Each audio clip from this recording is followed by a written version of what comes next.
Hi dear friends, എല്ലാവർക്കും പുതിയൊരു വീഡിയോയിലേക്ക് സ്വാഗതം. ഇന്നും ഒരു day in my life video ആയിട്ടാണ് കേട്ടോ വന്നിട്ടുള്ളത്. അപ്പോൾ നമുക്ക് സമയം കളയാതെ വേഗം തന്നെ വീഡിയോയിലേക്ക് പോകാം. ഇപ്പോൾ ദാ സമയം 6 മണി ആയിട്ടുണ്ട് കേട്ടോ. 5 മണിക്ക് എഴുന്നേറ്റ് അടുക്കളയിലെത്തുമ്പോൾ 6 മണി ആയിട്ടുണ്ടാവും കേട്ടോ. അപ്പോൾ അതാ ഞാൻ ഗേറ്റ് തുറക്കാൻ വേണ്ടിയിട്ടൊന്ന് പുറത്തേക്ക് പോയതാണ്. അപ്പോൾ ചായക്കുള്ള വെള്ളം വെച്ചിട്ടാണ് കേട്ടോ ഞാൻ ഗേറ്റൊക്കെ തുറക്കാൻ പോയിട്ടുണ്ടായിരുന്നത്. പിന്നെ വേറൊരു അടുപ്പിൽ പഴം പുഴുങ്ങാൻ വേണ്ടിയിട്ട് വെച്ചിട്ടുണ്ടായിരുന്നു. പിന്നെ ഇതിലേക്ക് ഞാൻ 2 കഷ്ണം ശർക്കര ഇട്ട് കൊടുക്കുകയാണ് കേട്ടോ. അപ്പോൾ പഴത്തിൽ ഇതുപോലെ ശർക്കര ഒക്കെ ഇട്ട് കൊടുത്തിട്ട് പുഴുങ്ങിയെടുക്കുകയാണെന്നുണ്ടെങ്കിൽ നല്ല ടേസ്റ്റാണ് കേട്ടോ. അതുപോലെ നല്ല ഹെൽത്തിയാണ്. അപ്പോൾ അത് ചായൻ്റെ വെള്ളമൊക്കെ ചായപ്പൊടി പഞ്ചസാരയൊക്കെ ഇട്ട് തിളച്ചിട്ടുണ്ട് കേട്ടോ. പിന്നെ ചോറിനുള്ള വെള്ളം വിറകടുപ്പിൽ വെച്ചിട്ടുണ്ട്. ഇന്ന് ചായക്ക് ഞാൻ നീർദോശയും ചട്നിയാണ് കേട്ടോ ഉണ്ടാക്കുന്നത്. അപ്പോൾ നീർദോശൻ്റെ റെസിപ്പിയൊക്കെ ഞാൻ മുമ്പ് ചെയ്തിട്ടുണ്ട്, അതുകൊണ്ടാണ് ഡീറ്റെയിൽ ആയിട്ടൊന്നും കാണിക്കാത്തത്. അപ്പോൾ ആർക്കെങ്കിലും വേണമെന്നുണ്ടെങ്കിൽ ചാനൽ ഒന്ന് നോക്കുകയെന്നുണ്ടെങ്കിൽ അതിൽ കാണാം കേട്ടോ. അരി അരച്ചിട്ടൊന്നുമല്ല കേട്ടോ ദോശ ഉണ്ടാക്കുന്നത്. സാധാരണ റേഷൻ കടയിൽ നിന്ന് കിട്ടുന്ന പച്ചരി കഴുകി ഉണക്കി പൊടിപ്പിച്ചെടുത്തിട്ട് അത് വെച്ചിട്ടാണ് കേട്ടോ ഉണ്ടാക്കുന്നത്. ദോശ ഉണ്ടാക്കുകയെന്നുണ്ടെങ്കിൽ ചായൻ്റെ പരിപാടിയൊക്കെ പെട്ടെന്ന് കഴിയും കേട്ടോ. ഇതുപോലെ 2 ചട്ടി വെച്ച് കൊടുത്തിട്ട് ചുട്ടെടുക്കലാണ്. അപ്പോൾ ഇനി ഇതിലേക്കുള്ള ചട്നിയും കൂടെ റെഡിയാക്കാനുണ്ട് കേട്ടോ. ഇപ്പോൾ ഞാൻ ചട്നി ഉണ്ടാക്കാൻ വേണ്ടിയിട്ട് ചട്ടി വെച്ചെടുത്തിട്ടുണ്ട്. അതിലേക്ക് വെളിച്ചെണ്ണ കേട്ടോ ഒഴിച്ച് കൊടുത്തിട്ടുള്ളത്. പിന്നെ കടുകും വേപ്പിൻ്റെ ഇലയൊക്കെ ഇട്ടിട്ട് കുറച്ച് ചുവന്ന മുളക് ചതച്ചതും കൂടെ ഇട്ട് കൊടുത്തിട്ടുണ്ട് കേട്ടോ. പിന്നെ ഞാൻ ഒരു മുറി തേങ്ങയും പിന്നെ കുറച്ച് പൊട്ടുകടലയും കൂടെ ചേർത്തിട്ടാണ് കേട്ടോ ഈ ഒരു ചട്നി റെഡിയാക്കിയിട്ടുള്ളത്. ഇതാകുമ്പോൾ നല്ല കുറച്ച് കട്ടിയും അതുപോലെ തന്നെ നല്ല ടേസ്റ്റും ഉണ്ടാവും കേട്ടോ. ഇതിൻ്റെ ഇടയിൽ മോനുക്ക് സ്കൂൾക്ക് കൊടുത്തയക്കാനുള്ള ലഞ്ചും ഉണ്ടാക്കുന്നുണ്ട്. അപ്പോൾ അതൊക്കെ റെഡിയാക്കിയതിന് ശേഷം അവനെ സ്കൂളിൽ പറഞ്ഞയക്കാൻ വേണ്ടിയിട്ട് ഡ്രസ്സൊക്കെ മാറ്റി കൊടുക്കുകയാണ് കേട്ടോ. ഇപ്പോൾ 8:30 ആയിട്ടുണ്ട് കേട്ടോ. അപ്പോൾ അവന് സ്കൂളിലാക്കി കൊടുക്കാൻ വേണ്ടിയിട്ട് സെക്യൂർക്ക് പോയിട്ടുണ്ട്. അപ്പോൾ ഇനി ഇവനും പോയി കഴിഞ്ഞാലാണ് എൻ്റെ ബാക്കിയുള്ള ജോലികളൊക്കെ ഞാൻ ചെയ്യാറുള്ളത്. മുറ്റടിക്കലും പാത്രം കഴുകലൊക്കെ പിന്നെയാണ് ചെയ്യുക. അപ്പോൾ അവൻ പോയി കഴിഞ്ഞപ്പോൾ ഞാൻ കുറച്ച് സമയം ചെടികളെ വീഡിയോ ഒക്കെ എടുക്കാൻ വേണ്ടി നിന്നു. രാവിലെ ആകുമ്പോൾ വീഡിയോ നല്ല ക്ലാരിറ്റി ഉണ്ടാവും കേട്ടോ. കുറച്ച് കഴിഞ്ഞാൽ ഇവിടെയൊക്കെ ഭയങ്കര വെയിലാണ്. അപ്പോൾ ആ സമയത്ത് പിന്നെ വീഡിയോ എടുക്കാനൊന്നും കഴിയില്ല. അപ്പോൾ അത് കാരണം ഞാൻ അവൻ പോയി കഴിഞ്ഞേക്ക് തന്നെ എടുത്തതാട്ടോ. അല്ലാന്നുണ്ടെങ്കിൽ പിന്നെ വൈകുന്നേരമൊക്കെ ആവണം. അപ്പോൾ ഞാൻ ഇതിന് ഇട്ടുകൊടുക്കുന്ന ഒരു നാച്ചുറലായിട്ടുള്ള വളം എന്താണെന്നുള്ളത് പറഞ്ഞുതരാം. നമ്മുടെ മുട്ടത്തൊണ്ടുണ്ടല്ലോ അതും പിന്നെ വിറക് കത്തിക്കുന്ന ചാരം, ഞങ്ങൾ വെണ്ണൂറ് നട്ട പറയൽ. അപ്പം ഇനി അതായിരിക്കും മനസ്സിലാവില്ല എന്ന് കരുതിയിട്ടാണ് അങ്ങനെ പറഞ്ഞത്. അത് രണ്ടും കൂടി മിക്സ് ആക്കിയിട്ട് വെക്കും കേട്ടോ. കുറച്ച് ദിവസം അങ്ങനെ വെച്ചിട്ട് അത് കുറേശ്ശായിട്ട് ഇതിൽ ഇട്ട് കൊടുക്കലാണ് കേട്ടോ. പിന്നെ അതുപോലെ ഫാക്ടം ഫോസ് അതൊക്കെ ഇട്ട് കൊടുക്കലുണ്ട് കേട്ടോ. ഇടയ്ക്കിടയ്ക്ക് അങ്ങനെ ചേഞ്ച് ചെയ്തിട്ടാണ് വളങ്ങളൊക്കെ ചെയ്ത് കൊടുക്കാറുള്ളത്. ഫാക്ടം ഫോസ് ഇട്ട് കൊടുക്കുന്നത് 1 മാസം അല്ലെങ്കിൽ 1.5 മാസമൊക്കെ കൂടുമ്പോഴാണ് കേട്ടോ. കൂടുതലും മുട്ടത്തൊണ്ട് അതുപോലെ എല്ലുപൊടി അങ്ങനെയുള്ള വളങ്ങളാണ് ഇട്ട് കൊടുക്കാറുള്ളത്. നാച്ചുറലായിട്ടുള്ള വളങ്ങളാണ് ഇട്ട് കൊടുക്കാറുള്ളത്.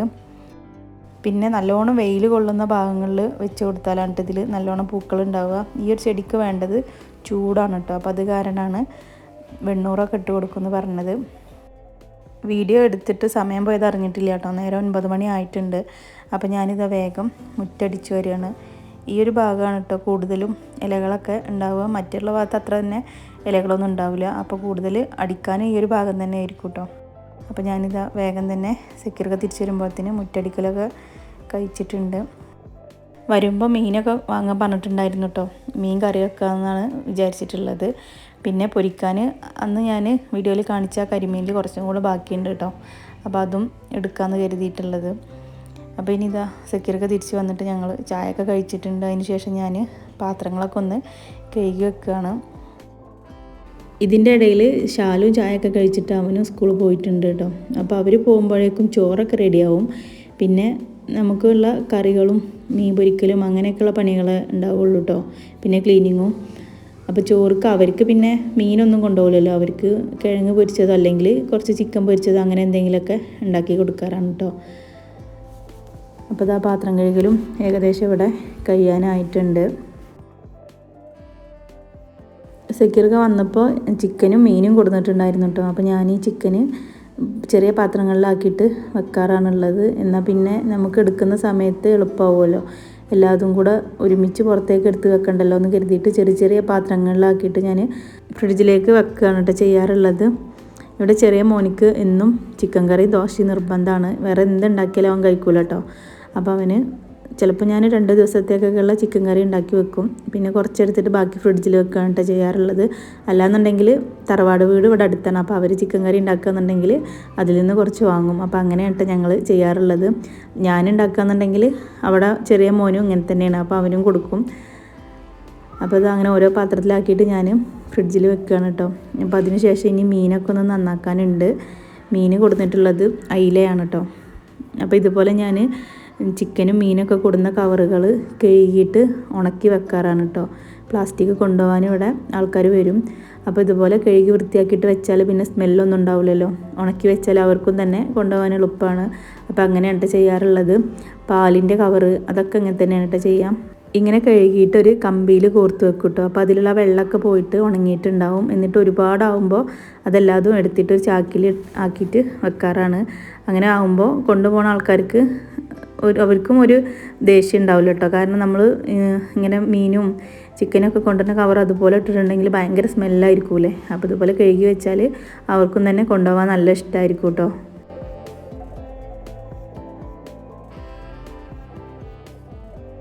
ഇനിയിപ്പോൾ ഞാൻ മീനൊക്കെ ഒന്ന് ക്ലീൻ ചെയ്തെടുക്കുകയാണ്. അപ്പോൾ കറി വെക്കാൻ വേണ്ടിയിട്ട് അയിലാണ് കേട്ടോ കൊടുത്തിട്ടുള്ളത്. ഇത് പിന്നെ ക്ലീൻ ആക്കാൻ കൂടുതൽ ബുദ്ധിമുട്ടൊന്നുമില്ല. വേഗം തന്നെ നമുക്ക് ക്ലീൻ ആക്കി എടുക്കാം. പിന്നെ പൊരിക്കാൻ വേണ്ടിയിട്ട് കരിമീനാണ് കേട്ടോ. അത് ഇന്ന് കൊടുന്നതല്ല, അത് ഇവിടെ ഫ്രിഡ്ജിലുണ്ടായിരുന്നതാണ് കേട്ടോ. അപ്പോൾ ഞാനതൊന്ന് ഐസൊക്കെ പോകാൻ വേണ്ടിയിട്ട് പുറത്തേക്ക് എടുത്തു വെച്ചിട്ടുണ്ടായിരുന്നു. അയില ക്ലീൻ ചെയ്യുന്ന അത്ര എളുപ്പമല്ല കേട്ടോ കരിമീൻ ക്ലീൻ ചെയ്യുന്നത്. എന്നാലും ഞാൻ കത്രികയൊക്കെ വെച്ചിട്ട് സൈഡിലുള്ള മുള്ളൊക്കെ കളഞ്ഞതിന് ശേഷം പിന്നെ ക്ലീൻ ചെയ്തെടുക്കുകയാണ് ചെയ്തത്. അപ്പോൾ കരിമീൻ്റെ ടേസ്റ്റ് ആലോചിക്കുമ്പോൾ ക്ലീൻ ചെയ്യലൊരു പ്രശ്നമില്ലാതെ തോന്നും കേട്ടോ. എനിക്ക് നല്ല ഇഷ്ടമാണ് കരിമീൻ. അപ്പോൾ ഇതാ ഞാൻ കഴുകി വൃത്തിയാക്കിയിട്ട് മസാലയൊക്കെ ഒന്ന് തേച്ച് പിടിപ്പിക്കാൻ പോവുകയാണ്. മസാല തേച്ചിട്ട് പിന്നെ കുറച്ച് സമയം ഫ്രിഡ്ജിൽ വെക്കും കേട്ടോ. എന്നാൽ പിന്നെ നല്ലോണം മീനുമ്മക്കൊക്കെ മസാല പിടിച്ച് കിട്ടുമല്ലോ. അപ്പോൾ തീരെ സമയമില്ല എന്നുണ്ടെങ്കിൽ ഒരു 10 മിനിറ്റ് നേരെങ്കിലും ഫ്രിഡ്ജിൽ വെച്ചെടുത്താൽ നല്ലതാണ്. മീനിലേക്കുള്ള ഈ മസാല ഞാൻ കുറച്ചധികം അരച്ചെടുത്തിട്ട് ഫ്രിഡ്ജിൽ വെക്കുകയാണ് ചെയ്യാറുള്ളത്. ചെറിയ ഉള്ളിയും ജീരകവും പിന്നെ വെളുത്തുള്ളി, ഇഞ്ചി, കുരുമുളക്, കറിവേപ്പിൻ്റെ ഇലയൊക്കെ ചേർക്കും കേട്ടോ ചില സമയത്ത്. അങ്ങനെ അതെല്ലാതും കൂടെ അരച്ചെടുത്തിട്ട് ഫ്രിഡ്ജിൽ വെക്കാറാണുള്ളത്. പിന്നെ ഇപ്പോൾ ഇതിലേക്ക് ഞാൻ 2 ടീസ്പൂൺ മുളക് പൊടിയും 1 ടീസ്പൂണ് മഞ്ഞൾപ്പൊടിയും 1 ടീസ്പൂണ് മല്ലിപ്പൊടിയും പിന്നെ ഇതിലേക്ക് ആവശ്യമായിട്ടുള്ള ഉപ്പും കൂടെ ഇട്ട് കൊടുത്തിട്ടുണ്ട്. ഇതെല്ലാതും കൂടെ ഒന്ന് കൈ കൊണ്ട് മിക്സ് ചെയ്തിട്ട് കുറച്ച് സമയം ഞാൻ ഫ്രിഡ്ജിൽ വെച്ചിട്ടുണ്ടായിരുന്നു കേട്ടോ. അപ്പോൾ ഇതാ കുറച്ച് സമയം കഴിഞ്ഞപ്പോൾ ഞാൻ മീൻ കറി വെക്കാനും പൊരിക്കാനൊക്കെ നിൽക്കുകയാണ്. അപ്പോൾ ആദ്യം പൊരിക്കാനുള്ള ചട്ടിയിലേക്ക് മീനെല്ലാം വെച്ച് കൊടുത്തിട്ടുണ്ട്. പിന്നെ ഇതാ കറി വെക്കാൻ വേണ്ടിയിട്ട് ഞാനിത് ചൂടായ എണ്ണയിലേക്ക് കുറച്ച് ഉലുവ ചേർത്തിട്ടുണ്ട് കേട്ടോ. മീൻ കറിയിൽ ഉലുവ എപ്പോഴും ചേർക്കുന്നത് നല്ലതാണല്ലോ. നല്ലൊരു ടേസ്റ്റാണ് ഉലുവ ചേർത്ത് കൊടുത്താൽ. പിന്നെ ഇതിലേക്ക് ഒരു വലിയ ഉള്ളിയും പിന്നെ കുറച്ച് വെളുത്തുള്ളിയും കുറച്ച് ഇഞ്ചിയും കൂടെ ചെറുതാക്കി കട്ട് ചെയ്തതും കൂടെ ചേർത്ത് കൊടുത്തിട്ട് നല്ലോണം ഒന്ന് ഇളക്കി കൊടുത്തിട്ടുണ്ട്. ഇനി കുറച്ച് ഉപ്പും കൂടെ ഇട്ടിട്ട് കുറച്ച് സമയം ഒന്ന് അടച്ചു വെക്കാം കേട്ടോ. ഇതെല്ലാം ഒന്ന് വാടി വരുമ്പോഴേക്കും ഇതിലേക്ക് 3 മീഡിയം സൈസിലുള്ള തക്കാളി ചേർത്ത് കൊടുത്തിട്ടുണ്ട്. 3 പച്ചമുളകും ഇട്ട് കൊടുത്തിട്ടുണ്ട് കേട്ടോ. പിന്നെ മീൻ കറിയിലേക്ക് നല്ല പഴുത്ത തക്കാളി ആകുമ്പോഴാണ് നല്ല ടേസ്റ്റ് ഉണ്ടാവുക. അതുപോലെ തക്കാളി കുറച്ച് കൂടുതൽ എടുക്കണം കേട്ടോ. മീൻ കറി ഉണ്ടാക്കാൻ നിൽക്കുന്നതിൻ്റെ മുമ്പ് ഞാൻ ഇതിലേക്കുള്ള പുളിയൊക്കെ ഒന്ന് വെള്ളത്തിലിട്ട് വെച്ചിട്ടുണ്ടായിരുന്നു. ഇപ്പോൾ തക്കാളിയൊക്കെ നല്ലോണം ഇവിടെ വാടി വന്നിട്ടുണ്ട് കേട്ടോ. ഇനി ഇതിലേക്കുള്ള മസാലപ്പൊടികളൊക്കെ ഒന്ന് ചേർത്ത് കൊടുക്കുകയാണ്. 1 ടീസ്പൂൺ മഞ്ഞൾപ്പൊടിയും പിന്നെ 2 ടീസ്പൂൺ മുളക് പൊടിയും 1 ടീസ്പൂൺ മല്ലിപ്പൊടിയാണ് ഞാൻ ഇതിലേക്ക് ചേർത്ത് കൊടുക്കുന്നത്. പിന്നെ ഉപ്പ് നേരത്തെ കുറച്ചിട്ട് കൊടുത്തിട്ടുണ്ടായിരുന്നു കേട്ടോ. വാടി വരാൻ വേണ്ടിയിട്ട്, ഉള്ളി വാടി വരാൻ വേണ്ടിയിട്ട് ഇട്ടിട്ടുണ്ടായിരുന്നു. അപ്പോൾ ഇനി നോക്കിയിട്ട് ഇല്ലയെന്നുണ്ടെങ്കിൽ കുറച്ചുകൂടെ ചേർത്ത് കൊടുക്കാം. മസാലപ്പൊടികളൊക്കെ ചേർത്തിട്ട് ഒന്ന് മിക്സ് ചെയ്ത് കൊടുത്തതിന് ശേഷം പുളിവെള്ളം കൂടി ഇതിലേക്ക് ഒഴിച്ചു കൊടുക്കുകയാണ്. എന്നിട്ട് ഇതൊന്ന് തിളച്ച് വരുമ്പോൾ മീനും കൂടെ ഇതിലേക്ക് ഇട്ട് കൊടുത്തിട്ടുണ്ട്. അപ്പോൾ ഞാൻ ഇതിൻ്റേതായിട്ടുള്ളൊരു വീഡിയോ മാത്രം ചെയ്തിട്ടുണ്ട് കേട്ടോ. അതിലെല്ലാ കാര്യങ്ങളും പറയുന്നുണ്ട്. അപ്പോൾ വേണമെന്നുള്ളവരൊന്ന് പോയിട്ട് കണ്ടു നോക്കൂ. ഞാൻ ഈ വീഡിയോൻ്റെ എൻഡ് സ്ക്രീനായിട്ട് കൊടുക്കാം കേട്ടോ. മീനൊക്കെ ചേർത്ത് കൊടുത്തിട്ട് വെന്ത് വരാനുള്ള സമയമാകുമ്പോഴേക്കും ഇതിലേക്ക് 1 ടീസ്പൂൺ വലിയ ജീരകം ചതച്ചെടുത്തത് ചേർത്ത് കൊടുക്കുന്നുണ്ട്. അതുപോലെ തന്നെ 2-3 തണ്ട് കറിവേപ്പിലയും കൂടെ ചേർത്ത് കൊടുത്തിട്ടുണ്ട് കേട്ടോ. ഇനി നമുക്ക് ഗ്യാസ് ഓഫാക്കാം. അപ്പോൾ മീൻ കറി ഇവിടെ റെഡി ആയിട്ടുണ്ട്. ഇന്ന് ഞാൻ ഉപ്പേരി ഉണ്ടാക്കാൻ പോകുന്നത് ബീൻസാണ് കേട്ടോ. അപ്പോൾ അത് ചട്ടിയിലേക്ക് കടുകും കറിവേപ്പിലയൊക്കെ ഇട്ട് കൊടുത്തിട്ടുണ്ട്. എന്നിട്ട് ബീൻസ് ചെറുതായിട്ട് അരിഞ്ഞ് വെച്ചതും കൂടെ ചേർത്തിട്ടുണ്ട് കേട്ടോ. എന്നിട്ട് ഇതിലേക്ക് ആവശ്യത്തിനുള്ള ഉപ്പും കൂടെ ചേർത്തിട്ടൊന്ന് മിക്സ് ചെയ്ത് കൊടുത്തതിന് ശേഷം കുറച്ച് സമയം അടച്ച് വെച്ചിട്ട് വേവിച്ചെടുക്കാം. പിന്നെ ഇതിലേക്ക് ഞാൻ കുറച്ച് തേങ്ങയും അതുപോലെ വെളുത്തുള്ളിയും പച്ചമുളകും കൂടെ ചതച്ചെടുത്തിട്ടുണ്ടായിരുന്നു. അതും കൂടെ ചേർത്തിട്ടൊന്ന് ഇളക്കി കൊടുത്തിട്ട് ഫ്ലെയിം ഓഫാക്കാം കേട്ടോ. ഇപ്പോൾ എൻ്റെ കുക്കിങ്ങിൻ്റെ പരിപാടിയൊക്കെ കഴിഞ്ഞിട്ടുണ്ട്. അപ്പോൾ ഒരു ചെറിയ വിശപ്പ് തോന്നിയിട്ട് അപ്പോൾ ഞാൻ തലേ ദിവസം ഈത്തപ്പഴം ജ്യൂസ് അടിച്ച് വെച്ചത് ഫ്രിഡ്ജിലുണ്ടായിരുന്നു. അപ്പോൾ അതൊന്നും കൂടെ അടിച്ചെടുത്തിട്ട് കുടിക്കുകയാണ് കേട്ടോ. ഇനി ബാക്കിയുള്ളത് ക്ലീനിങ്ങിൻ്റെ ജോലികളാണ് കേട്ടോ. അപ്പോൾ ഞാനിത് ഓരോ റൂമിലും പോയിട്ട് ബെഡൊക്കെ ഒന്ന് വിരിച്ച് ശരിയാക്കിയിടുകയാണ്. അതിന് ശേഷം അടിച്ച് വാരിയിട്ട് തുടക്കാമെന്ന് കരുതിയിട്ട് കേട്ടോ. ചില ദിവസം ഞാൻ രാവിലെ തന്നെ ഇതൊക്കെ വിരിച്ചിടാറുണ്ട് കേട്ടോ. വല്ലാതെ വൃത്തികേടായി കിടക്കുകയെന്നുണ്ടെങ്കിൽ രാവിലെ തന്നെ ഒക്കെ ശരിയാക്കിയിടും. അല്ലാന്നുണ്ടെങ്കിൽ ഇതുപോലെ അടിച്ച് വരാനൊക്കെ വരുമ്പോഴാണ് ശരിയാക്കാറുള്ളത്. അപ്പോൾ ഞാൻ കുക്കിംഗ് ചെയ്യുന്നതിൻ്റെ ഇടയിൽ കൂടെ തന്നെ അലക്കാനുള്ള ഡ്രസ്സ് മെഷീനിൽ ഇട്ടിട്ടുണ്ടായിരുന്നു. ഇപ്പോൾ അതൊക്കെ അലക്കി കഴിഞ്ഞിട്ടുണ്ട്. ഇനി ഇതൊക്കെ ഒന്ന് ഉണക്കാൻ വേണ്ടിയിട്ട് അരിയിലേക്ക് ഇട്ട് കൊടുക്കുകയാണ് കേട്ടോ. അപ്പോൾ ഇനി ഇത് കഴിഞ്ഞിട്ട് വേണം പോയിട്ട് എല്ലാ ഭാഗവും ഒന്ന് തുടച്ചെടുക്കാൻ. സിറ്റ് ഔട്ടിൻ്റെയൊക്കെ ഭാഗം ആദ്യം തുടച്ചെടുത്ത് പിന്നെ അതിന് ശേഷം ഇപ്പോൾ അതാ റൂമൊക്കെ ഒന്ന് തുടച്ചെടുക്കുകയാണ്. അങ്ങനെ ഈ ഭാഗങ്ങളൊന്നും ക്ലീൻ ചെയ്യാൻ വലിയ പ്രയാസമൊന്നുമില്ല കേട്ടോ. കിച്ചണിക്ക് എത്തുമ്പോഴാണ് പിന്നെ കുറച്ച് ജോലി കൂടുതലുണ്ടാവുക. അപ്പോൾ അങ്ങനെ ഇതാ കിച്ചണും തുടച്ച് കഴിഞ്ഞിട്ടുണ്ട്. പിന്നെ അതൊക്കെ കഴിഞ്ഞിട്ട് കുളിക്കാൻ വേണ്ടി പോയിട്ട് കുളിക്കുന്ന സമയത്താണ് ഞാൻ ബാത്റൂമൊക്കെ ക്ലീൻ ചെയ്യാറുള്ളത്. അപ്പോൾ ഇതാ കുളിയൊക്കെ കഴിഞ്ഞ് നിസ്കാരമൊക്കെ കഴിഞ്ഞ് ഇതാ ചോറ് തിന്നാൻ വേണ്ടിയിട്ട് വന്നതാണ്. അപ്പോൾ ഇനി ചോറൊക്കെ കഴിച്ചിട്ട് കുറച്ച് സമയം റെസ്റ്റ് എടുക്കും കേട്ടോ. റെസ്റ്റ് എടുക്കാമെന്ന് പറഞ്ഞത് കിടന്നുറങ്ങുമൊന്നുമല്ല, ഞാൻ വീഡിയോസൊക്കെ എന്തെങ്കിലും ഉണ്ടെങ്കിൽ എഡിറ്റ് ചെയ്യാനും അങ്ങനെയൊക്കെ ഇരിക്കും കേട്ടോ. ഇന്നിപ്പോൾ കുളിയൊക്കെ കഴിയാൻ തന്നെ കുറച്ച് നേരം വൈകിട്ടുണ്ടായിരുന്നു കേട്ടോ. വീഡിയോസൊക്കെ എടുക്കാൻ നിൽക്കുമ്പോൾ തന്നെ എന്തായാലും കുറച്ച് ലേറ്റ് ആവുമല്ലോ. അപ്പോൾ ഇപ്പോൾ 4 മണിയൊക്കെ ആയിട്ടുണ്ട്. അപ്പോൾ ഷെബീന് ഇതാ സ്കൂളിട്ട് വന്നിട്ടുണ്ട് കേട്ടോ. അപ്പോൾ സ്കൂളിട്ട് വന്നാൽ ആദ്യം അടുക്കളയിൽ ഇതുപോലെ ഒന്ന് എല്ലാ ഭാഗത്തും ഒന്ന് ചെന്ന് പരിശോധിക്കും കേട്ടോ. എന്തെങ്കിലും സ്പെഷ്യൽ എന്തെങ്കിലുമൊക്കെ ഉണ്ടോയെന്നൊക്കെ നോക്കുകയാണ്. അപ്പോൾ അവനെ കുളിപ്പിച്ച് അവനക്കുള്ള ചായയൊക്കെ കൊടുത്തിട്ടുണ്ട്. ഇനിയിപ്പോൾ ഇതാ ഞാൻ വൈകുന്നേരത്തേക്കുള്ള ചപ്പാത്തിക്കുള്ള മാവൊന്ന് കുഴച്ചെടുക്കാൻ വേണ്ടിയിട്ട് നിൽക്കുകയാണ്. അപ്പോൾ എന്നും രാത്രി ചപ്പാത്തി ഒന്നുമല്ല കേട്ടോ, ചില ദിവസങ്ങളിൽ അങ്ങനെ ഉണ്ടാക്കും. ഇന്നിപ്പോൾ ചപ്പാത്തി മാത്രം ഉണ്ടാക്കിയാൽ മതി. മീൻകറി രാവിലെ ഉണ്ടാക്കിയതുണ്ടല്ലോ. അപ്പോൾ ഇതാ ഞാൻ തിളച്ച വെള്ളം ഒഴിച്ചിട്ടാണ് കേട്ടോ ചപ്പാത്തിക്കുള്ള മാവ് കുഴച്ചെടുക്കുന്നത്. 2 കപ്പ് ഗോതമ്പ് പൊടി വെച്ചിട്ടാണ് ഞാൻ ചപ്പാത്തി ഉണ്ടാക്കുന്നത്. അപ്പോൾ ഇത് മുഴുവനൊന്നും രാത്രിയിലേക്ക് വേണ്ട കേട്ടോ, കുറച്ച് എന്തായാലും രാവിലേക്ക് ബാക്കി ഉണ്ടാവും. അപ്പോൾ ഞാനിതാ ഗോതമ്പ് പൊടിയിലേക്ക് കുറച്ച് സൺഫ്ലവർ ഓയിലും അതുപോലെ തന്നെ കുറച്ച് ഉപ്പും കൂടെ ഇട്ട് കൊടുത്തിട്ടുണ്ടായിരുന്നു. അതിന് ശേഷമാണ് പിന്നെ തിളച്ച വെള്ളം ഒഴിച്ചിട്ട് ഇതുപോലെ കുഴച്ചെടുക്കുന്നത്. തിളച്ച വെള്ളത്തിൽ ചപ്പാത്തിക്കുള്ള മാവ് കുഴച്ചെടുക്കുക എന്നുണ്ടെങ്കിൽ പിറ്റേ ദിവസത്തേക്കും ചപ്പാത്തി നല്ല സോഫ്റ്റ് ആയിട്ടിരിക്കും കേട്ടോ, ഹാർഡായി പോകുമൊന്നുമില്ല. അപ്പോൾ ഞാൻ എപ്പോഴും ചപ്പാത്തി ഇതുപോലെ തന്നെയാണ് ഉണ്ടാക്കാറുള്ളത്. അപ്പോൾ ഇനി നല്ലോണം ഒന്ന് കുഴച്ചെടുത്തിട്ട് കുറച്ച് സൺഫ്ലവർ ഓയിൽ ആക്കിയിട്ട് വെക്കും കേട്ടോ. അങ്ങനെ ഒരു അരമണിക്കൂറൊക്കെ ഒന്ന് റെസ്റ്റ് ചെയ്യാനായിട്ട് വെക്കും. അതിന് ശേഷമാണ് പിന്നെ പരത്തിയെടുക്കാറുള്ളത്. അപ്പോൾ ചപ്പാത്തി പെട്ടെന്ന് തന്നെ പരത്തിയെടുക്കാനുള്ളൊരു ടിപ്സ് ഞാൻ കഴിഞ്ഞ വീഡിയോയിൽ കാണിച്ചിട്ടുണ്ടായിരുന്നു. അപ്പോൾ ഞാനിതിലിപ്പോൾ വീഡിയോ ഒന്നും കാണിക്കുന്നില്ല, എന്നാലും പറയാം. പിന്നെ കൗണ്ടർ ടോപ്പിൽ ന്യൂസ് പേപ്പർ വിരിച്ചിട്ടാണ് കേട്ടോ ഞാൻ എപ്പോഴും ചപ്പാത്തി പരത്തിയെടുക്കാറുള്ളത്. പെട്ടെന്ന് തന്നെ പരന്ന് കിട്ടും ചെയ്യും, ഒട്ടിപ്പിടിക്കാതെ. പിന്നെ നല്ല ഷേപ്പായിട്ട് പരത്തിയെടുക്കാനും പറ്റും കേട്ടോ.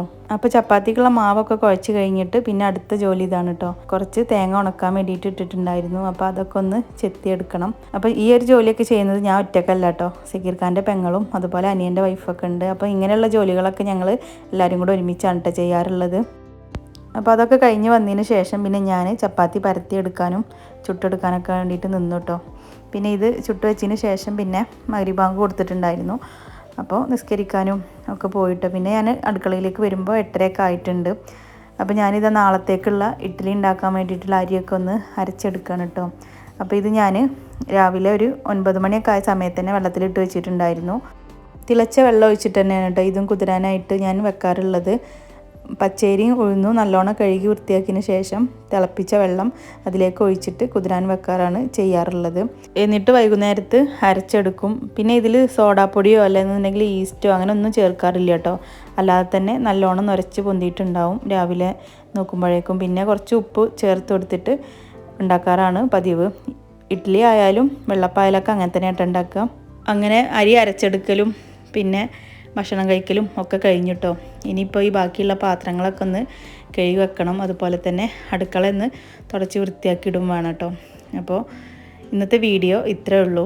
നിങ്ങൾക്ക് ഇഷ്ടമായിട്ടുണ്ടെന്ന് കരുതുന്നു. ഇഷ്ടമായിട്ടുണ്ടെങ്കിൽ ലൈക്ക് ചെയ്യാനും ഷെയർ ചെയ്യാനും കമൻറ്റ് ചെയ്യാനും ഒന്നും മറക്കരുത്. പിന്നെ അതുപോലെ തന്നെ ചാനൽ ആദ്യമായിട്ട് കാണുന്നവരാണെങ്കിൽ സബ്സ്ക്രൈബ് ചെയ്യാനും മറക്കരുത് കേട്ടോ. അപ്പോൾ ഇനിയും ഇതുപോലുള്ള വീഡിയോ ഒക്കെ ആയിട്ട് ഞാൻ വരാം. Thanks for watching.